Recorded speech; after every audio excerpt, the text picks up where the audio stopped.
One. Hey, what's up, Chicago? And welcome back to Talk at You Later with Miss Hip Hop, your host, and her co-host, Chris, her mother. How you doing, Mom? I'm doing great. How about you, Star? I'm doing excellent. It's a beautiful Friday. Can't complain. Absolutely, absolutely. It wouldn't do any good anyway. No, not at all. Not one bit. Okay. So, Jinx, no, just playing. So, oh, that's my phone. I don't know if you guys can hear it, but I need to. No, I can't hear it. Okay, I'm gonna mute it. Okay, all set to go. Okay. So, this is our what? Is this our third podcast or our fourth podcast? Don't jump the gun too soon. It's only the third one. Okay, okay. So, I would like to respond to that one of your audience members DM'd you about, but I'll do that towards the end, if that's okay. Yeah, that's cool. Okay. So today I'd like to talk about UFO that landed at a military base some years ago in New Mexico. And this information is not coming from me, but it's coming from a former intelligence officer that was with the Air Force Office of Special Investigation. So everything that we share, that we talk about on Talk at You Later, is easily verified. So it's not something that I'm just pulling out the sky or you know, the air. It's easily verified. So this particular former intelligence officer, he investigated a UFO that landed at a military base called the Stallion Range. And it is located in the northern white sands in New Mexico. And Hmm. by the way, New Mexico has a lot of UFO sightings, and the residents that live in New Mexico have cited things throughout the years.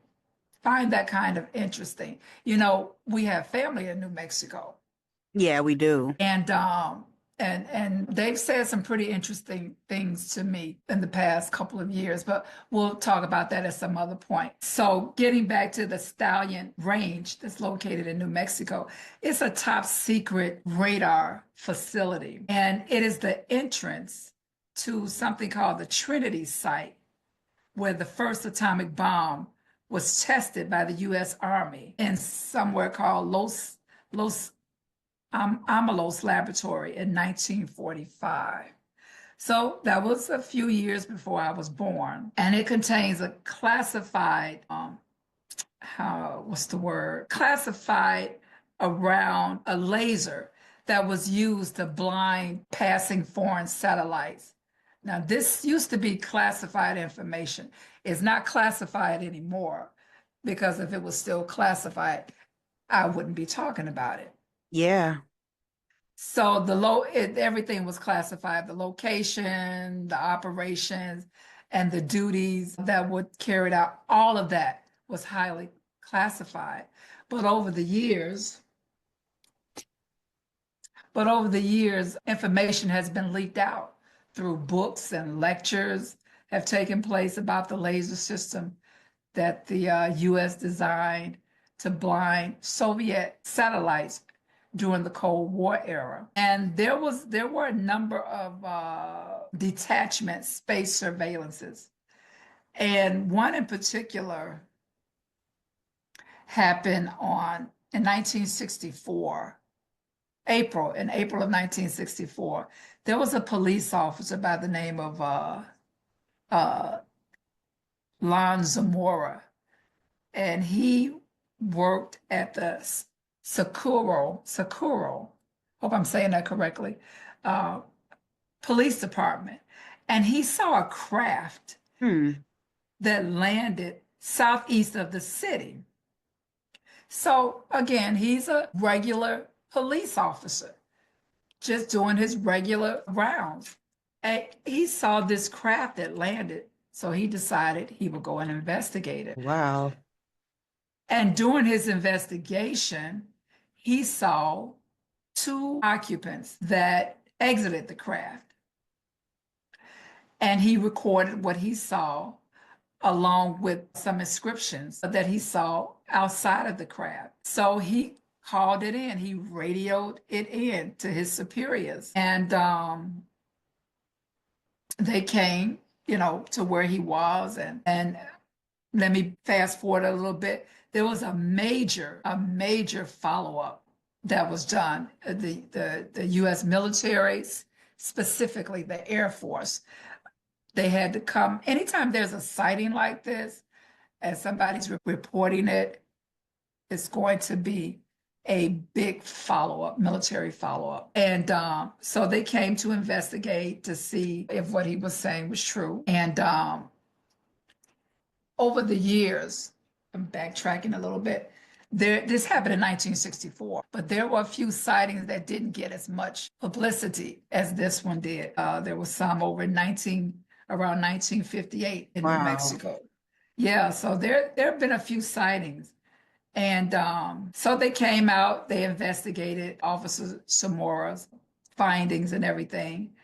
And they just kind of, you know, put it aside, or rather, put it under lock and key. They classified it. So in 1982, fast forward, so we're going from 1958, I'm sorry, 1964, we're going to fast forward to 1982. Oh God. That would that would be the year you were born. Just about. No, no, not just about. It was. You were born in 1982. Am I? No. I was born in 84. Oh my God, I'm sorry. Yes. Oh my God. Forgive me. That Yes, is my baby funny. was born in 1984. I'm thinking of something totally different. Yeah. Um, so 1982, yeah, you were two. Yeah, you're right. 1984. So charge that to my head, not to my heart. Okay. So there were two texts. They were sent out to do some repair on equipment. This is broad daylight, and they were sent out to the Stallion radar site. Remember, I told you guys that that was where the 1960 in 1964, In New and Mexico. yes, where this craft landed. So 1982, they were sent out to repair some equipment that was on the site.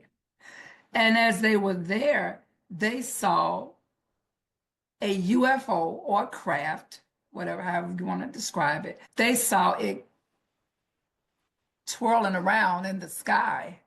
They called it in, and their superior said, "We have a tracking on this. We can see what it is that you're calling in." But they lost it. Wow. They no longer could see the craft on their radar. But the two techs, they actually saw it. This is broad daylight. They saw it come in and they saw it land. And as they're standing there, the bottom of the panel of the craft, it opened up. Wow. And they saw two beings exited. And the technicians, they, after they were thoroughly questioned and investigated, they described them as being creatures. They were 4 feet tall. This was their words.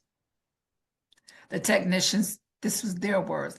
They described them as creatures who were 4 feet tall. They were thin. They said they were wearing helmets. And they had a long tube connected to a tank that was attached to their backs. Wow. So the creatures, again, their words, they were moving their arms in several different motions as though they were trying to communicate Wow. with the text. If you're doing something and you're telling somebody, maybe they're across the room, you don't want to shout, and you're doing a motion with your hand for them to come to where you are. Yeah, like waving them over. Yes, and this is what these beings, or lack of the better words, the technicians said creatures, this is what they were doing. And so now you can imagine how they felt, right? They don't know these two beings that exit out of this craft, 4 feet tall, with this equipment on them and no verbal communication. So one of the texts started to speak to them in English, but the the ETs did not understand. So the other technician thought he would speak to them in Spanish. They still didn't understand. And so what happened after that? Again, this is 1982. Again, this is swept up under another rug. They classified this. Nothing was done with it. The information was taken from the technicians. It was classified information, and that was the end of it. Fast forward to 1999. Oh, There was a technician. Well, let me go back. I skipped the whole part because the whole part would be what happened to what happened after they couldn't communicate. right. There was, the ETs were holding something in their hands, some type of crystallized, I'm trying to remember. It was some type of crystallized thing that they were carrying. And again, the technicians, they're going to radio in this information to their superiors. The superiors automatically contacted the military. And they came in, with blazing guns, and you can imagine how they felt because they don't know what's going on. Right. And the military, they're highly trained professionals, and they were able to come in, and uh, they arrived. One was carrying a rifle, the other one was carrying a handgun. And when they got there, they could still, the ETs were still there. And then they started to make a motion for them to Hmm. come to them. And then they did a motion with their arms, inviting them to come into the craft. What? Yes. And so, of course, the military did not accept the offer. You put yourself in their shoes. If you're an MP, military personnel, you're highly trained, and you see these beings 4 feet tall, they're in these suits. You don't see their faces, but you can see that they're in these highly sophisticated suits that fits closely to their bodies, and they're motioning you to come into their craft. And so they were very skeptical about this. And of course, they did not accept that offer. And the beings were holding something like a cylinder. That's the word I was looking for. They were holding a cylinder like object. And the beings extended their arms for them to come and take the cylinder. They Oh, wanted them to take possession of the cylinder. They did not, because they didn't know if this cylinder was radioactive or if it was a weapon. They didn't know what it was. And so the they wanted the technicians to come towards the craft. And the technician thought it meant that they wanted them to walk, alongside of the craft, or whatever the technicians thought, whatever the military thought, they did not do it. And so what they ended up doing, the men from the military, as I said, they had their weapons drawn, and the beings realizing that they couldn't get anywhere with this, they dropped the container, the cylinder, on the ground, and they turned and they headed back to their craft.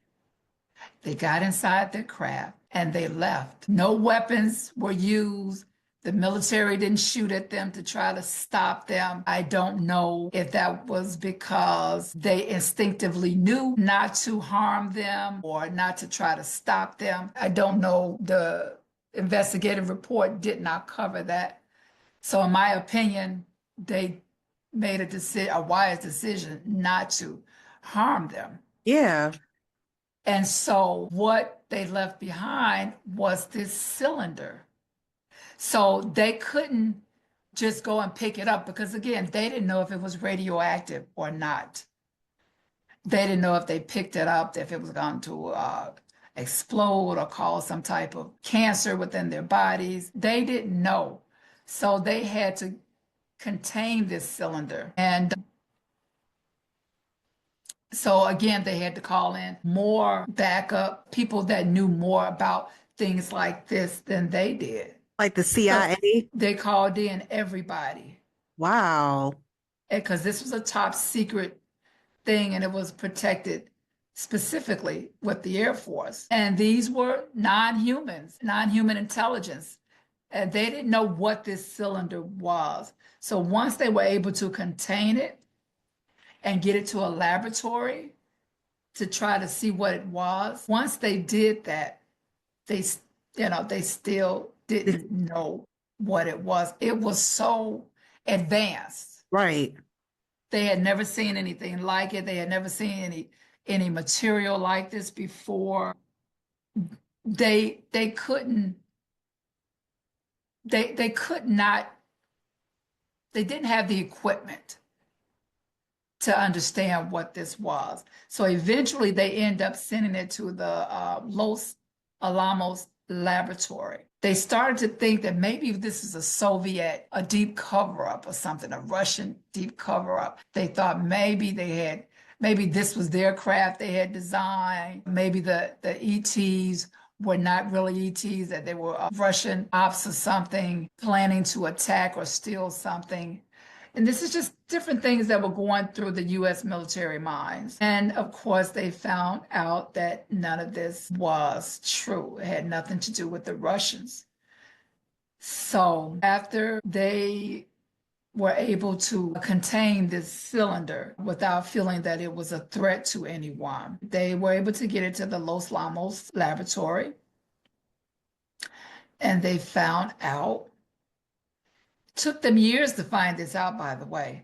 Yeah. They found out that this cylinder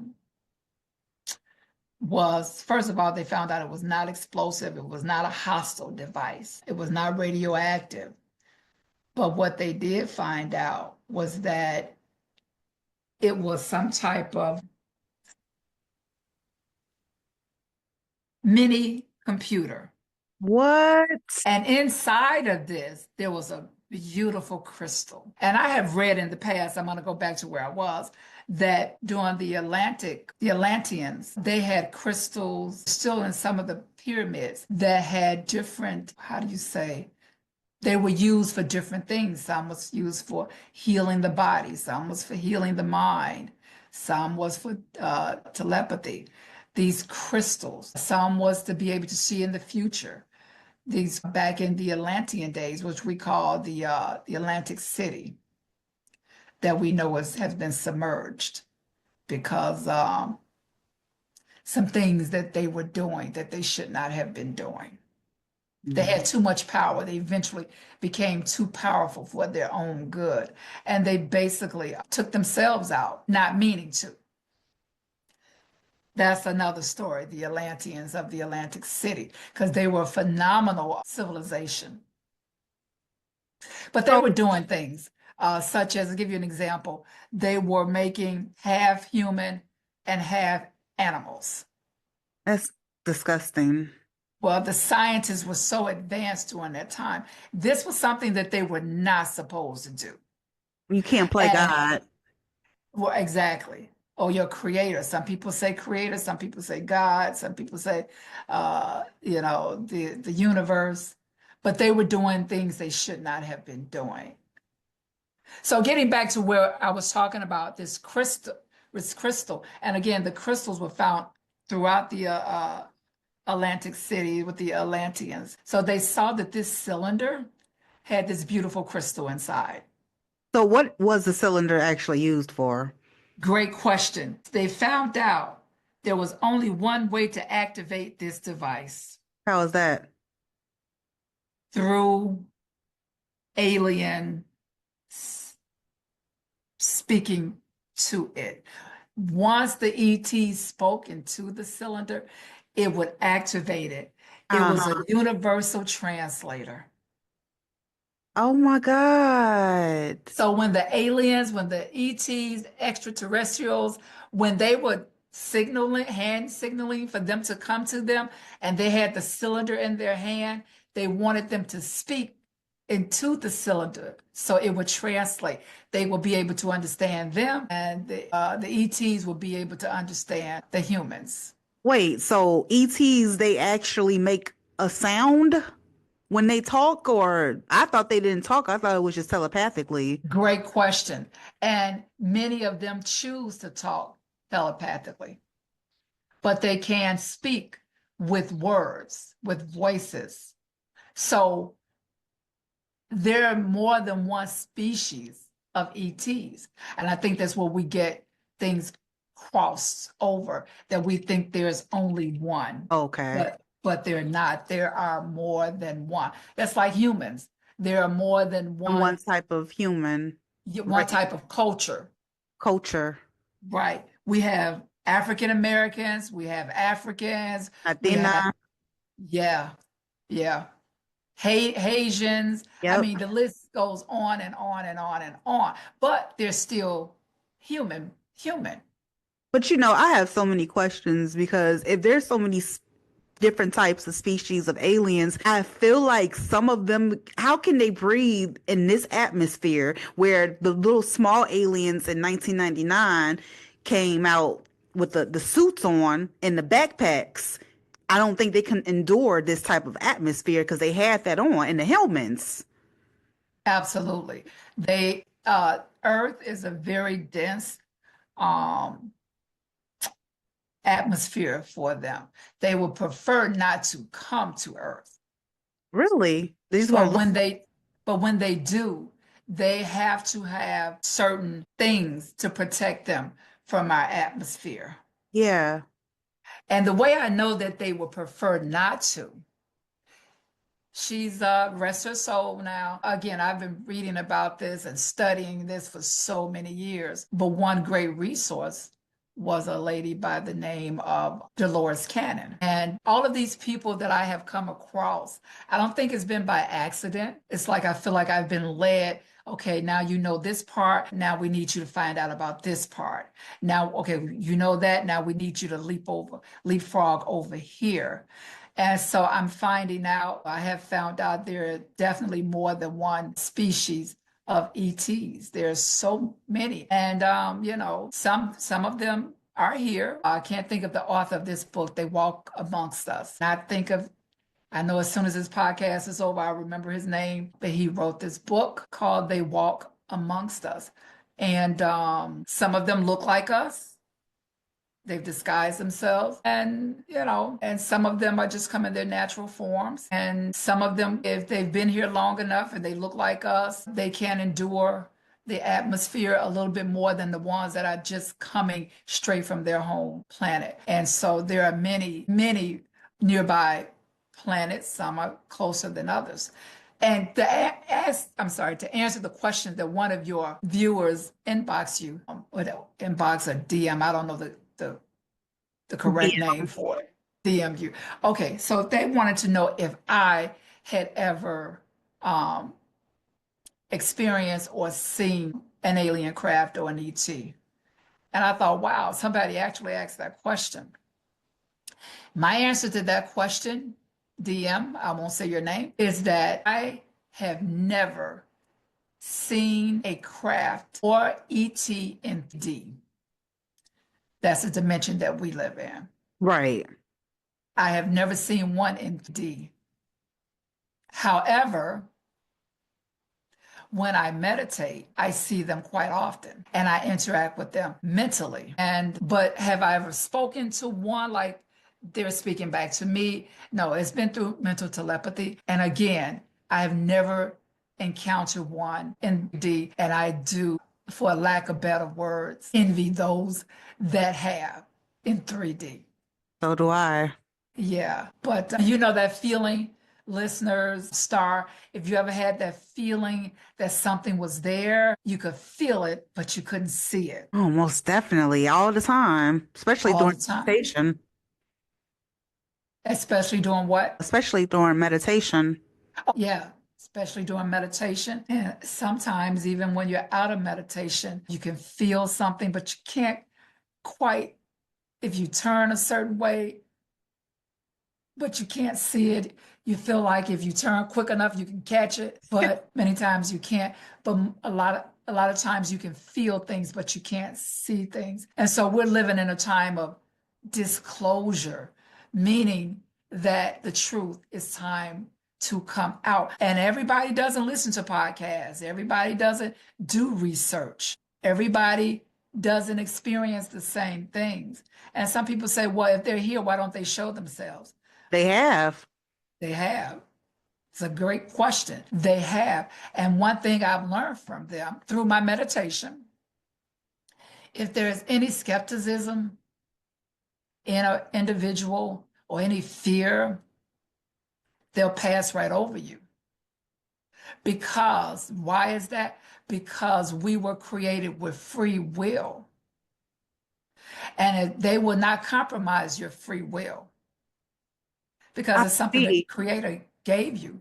If What's you that? if you want to see, you'll see. If you don't want to see, then you won't. Exactly. Exactly. So that skepticism will keep them at bay. But at some point in time, everyone will see, and people will still be skeptical.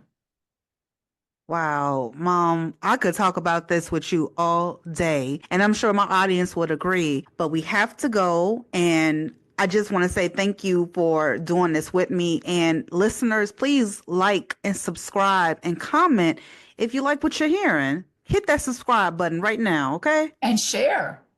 Yes, share.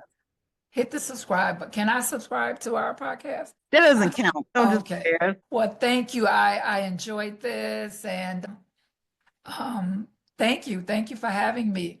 And the person that posed that question in your, what do you call it? DM. In your DM box.